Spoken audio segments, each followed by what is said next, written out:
मेरा नाम संजय कुशवाहा है। ये बड़वानी जिले के राजपुर तहसील का रहने वाला हूँ सर। अपन ने डेयरी स्टार्ट किया है सर, जिसमें अपना दूध का व्यवसाय है एनिमल्स के लिए।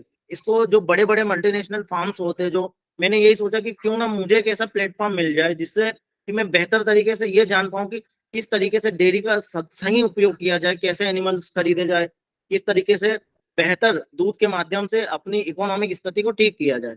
इसी को लेकर के मैंने चड्डा सेल्स का जो कंसल्टेटिव डेयरी के ऊपर है, उसको अपने लिए उपयोग में किया। प्रॉब्लम्स में सबसे बड़ी अगर प्रॉब्लम्स देखे सर, सबसे पहले जो निवास की बात करें, निवास की और उनके दाने चारे और फीड की, तो जो मैं पहले खिलाता था उसके अकॉर्डिंग अभी मेरा काफी समय बच गया है सर। और जो न्यूट्रिशन की बात करूं तो वो न्यूट्रिशन भी मतलब पर्याप्त मिलने लगा। इससे एनिमल्स की ग्रोथ भी अच्छी हो रही है और दूध में भी प्रॉफिट हो रहा है। इससे पहले मेरा एक एनिमल्स क्रॉस भी नहीं हो रहा था, तो मुझे उसको कम कीमत पे बेचना पड़ा। सबसे बड़ा लॉस था मेरे लिए वो। सबसे बड़ा रीजन मेरे लिए ये था कि कंसल्टेंसियां तो बहुत सारी थी और साथ में आसपास के डॉक्टर्स वगैरह भी सब लोग काम कर रहे थे, लेकिन मेरे अंदर जो प्रश्न थे, मुझे उसके जो उचित जवाब चाहिए थे, वो कहीं ना कहीं मुझे यहीं से मिल रहे थे। जब मैंने कुछ समय के लिए ट्रायल किया, उन्होंने कुछ मेरे सेशन लिए, उस सेशन में कई सारे प्रश्नों के ऐसे ऐसे जवाब मिले जिसके बारे में मैं काफी गंभीरता से सोचता था। तो मेरा सबसे बड़ा और अच्छा रीजन यही रहा कि मेरे सारे सवालों के जवाब मिलते गए, जिससे मेरी जो फार्मिंग है वो और बेस्ट होते गई सर। सबसे बड़ा बेनिफिट तो इसमें ये हुआ कि जो फीड कॉस्ट का रेशो आ रहा था, कहीं ना कहीं वो कम हुआ। उसके बाद में एनिमल्स को पर्याप्त न्यूट्रिशन और जो वाटर मैनेजमेंट की व्यवस्था थी वो बेहतर हुई। तो एनिमल्स में एक तो चमक अच्छी है और दूध का जो लॉन्ग टाइम तक रेशो था, मतलब दूध लंबे समय तक जो चलना चाहिए, वो कहीं ना कहीं बरकरार मिलते रहा सर मुझे। क्योंकि फार्मिंग में सबसे बड़ा रीजन जो है सर दूध का ही है। टाटा सेल्स के साथ आगे भी कंटिन्यू रहना चाहूंगा सर, क्योंकि ये एक ऐसा क्षेत्र है जिसमें जितनी ज्यादा अधिक टेक्नोलॉजी के साथ में अगर अपने पास में व्यवस्थाएं होती जाएगी तो ये काम बहुत सुचारू और बहुत आसानी से हम कर सकते हैं।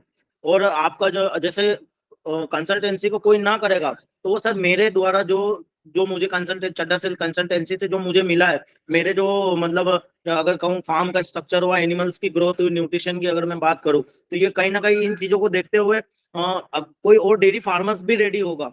वो जब जिस तरीके से मेरी जो सिस्टम जो एक जनरेट मैंने किया है चड्डा सेल्स कंसल्टेंसी के माध्यम से, तो और मुझे जो सुविधाएं मिल रही है और जो मेरा काम आसान हो रहा है, इसे देखते हुए सर बिल्कुल लेना भी चाहिए। और मैं अगर कोई रिकमेंड होगा तो मैं उन्हें बिल्कुल इस तरीके से करूंगा ताकि वो एक कम समय में अच्छा ग्रोथ अचीव कर सके डेयरी फार्म के अंदर। और फिर मुझे जो दिक्कतें फेस होती गई, मेरे को उसका सॉल्यूशन मिलते गया। लेकिन जिस तरीके से सर आपने मार्केटिंग को लेकर के जो सेशन बनाए हैं और जिस तरीके से by by one fundamental clear होते गए सर, इस तरीके से मतलब क्वेश्चन के पहले अगर उन चीजों के सॉल्यूशन मिलने लग जाए तो और भी चीजें बेहतर हो सकती है। क्योंकि समस्या के बाद अगर हल ढूंढेंगे और उससे पहले मिल जाएगा तो कहीं ना कहीं सर वो जो लॉस जा रहा है वो बच जाएगा। वैक्सीनेशन का शेड्यूल होता है, उसका फाइनली होता है कि भाई मई जून में FMD BQ BRHS ये लगाना है, इधर जनवरी फरवरी में लगाना है, ताकि मुंह पक्का गुड़ पक्का रोग से एनिमल्स को सबसे ज्यादा फायदा हो सके। अगर एनिमल्स बैठ गया तो दूध नहीं देगा, और दूध नहीं देगा तो फिर अपने किसी काम का नहीं रहेगा। तो वो वैक्सीनेशन होता है। ऐसे ही इसमें जो जैसे सेट का स्ट्रक्चर होता है और एनिमल्स में अगर अपन देखें तो जैसे सर ने ग्रुपिंग की बात बताई, तो अब पता चले किस तरीके से ग्रुपिंग होती है। फीड को लेकर के मैं बात करते रहता हूँ, तो फीड के बारे में पता चल रहा है। तो कहीं ना कहीं ये एक स्टेप मतलब एक वन बाय वन स्टेप से अगर मिल जाए, तो मेरे जैसा कोई नया और स्टार्ट कर रहा हो तो वो उसी उसको अगर शुरू से फॉलो करे तो कुछ ना कुछ लॉस से बच सकते हैं सर। जैसे मुझे जीपीजी के बारे में पता नहीं था, लेकिन सर से पता लगा तो मैंने वो जेपीजी अप्लाई करा, तो अब वो मेरी भैंसे हिट पे आ गई है और वो क्रॉस होने वाली है। और अगर नहीं होती ना सर, तो वो मान लीजिए दोनों की कीमत थी 2,10,000 रुपए, मेरे को उनको कम से कम 40,000 में बेचना पड़ता। क्योंकि वो अगर क्रॉस ही नहीं होगी तो वो हिट रेडी नहीं होगी तो फिर दूध नहीं मिलेगा। तो मैं उन पे किस तरीके से खर्चा करूँ सर। मुझे पानी जो पिलाने की जो सबसे भयंकर मेरे समस्या थी अभी गर्मियों में, वो बच गई है। मतलब मेरे दिन के 3 घंटे प्रतिदिन बचे हैं मेरे, क्योंकि उनको एक जगह से छोड़ के ले जाना था। तो फिर वो सबको छोड़ो, वापस बांधो, सबको छोड़ो, तो वो जगहों पे पानी। दूसरी बात, पानी कंटिन्यू होने से उनका चारा और गोबर एकदम व्यवस्थित होने लगा है। क्योंकि कहीं ना कहीं पानी की कमी से जो भी न्यूट्रिशन देते थे वो मतलब गोबर के माध्यम से बाहर होता था। तो ये कुछ अच्छी चीजें मिली है सर। मैं जिस ताल्लुकात में हूँ सर, और मेरे आसपास जितने भी फार्म्स वाले हैं, तो वो काफी खुश है कि बोले यार तू अभी मतलब साल भर 12 महीने नहीं और तूने इतनी सारी चीजें अचीव कर ली जो हम 40-40 साल से देखते आ रहे, कहीं नहीं हो रहा हमसे।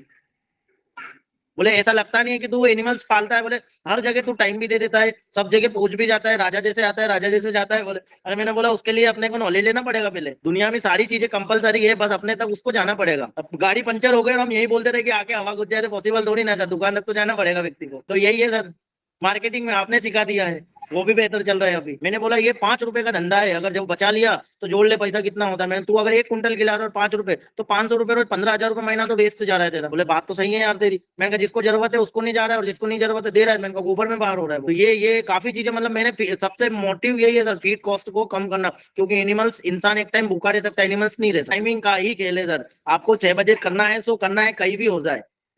मतलब अगर कहना था बिजनेस में, तो ये जो तगड़ा बिजनेस है टाइमिंग का, ऐसा कोई बिजनेस होगा नहीं।